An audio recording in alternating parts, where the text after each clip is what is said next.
తమ్ముళ్ళు ఇక్కడ పాపాల పెద్దిరెడ్డి వచ్చి చూడవయ్యా నీ యొక్క పాపులారిటీ ఏం తింటాడో నాకు తెలియదు. అన్నం తింటున్నాడా లేదు.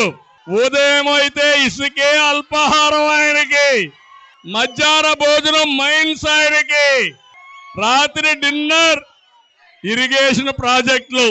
ఒకప్పుడు బకాసురులు ఉండేవాళ్ళు, అలాంటి బకాసురుణ్ణి మించిపోయాడు ఈ పాపాల పెద్దిరెడ్డి. నేను అడుగుతున్నా, పుంగనూరులో ఈసారి గెలుస్తాడా? గెలిపిస్తారా నేను అడుగుతున్నా. ఇలాంటి దుర్మార్గులు రాజకీయానికి అర్హులా అని మిమ్మల్ని అడుగుతున్నా. వయసు పెరిగింది కానీ బుద్ధి మాత్రం పెరగల. కుప్పానికి వెళ్ళాడు, కుప్పంలో గెలుస్తాడంట. నేను చెప్తున్నా, పుంగనూరులోని నీ రంగు మారింది.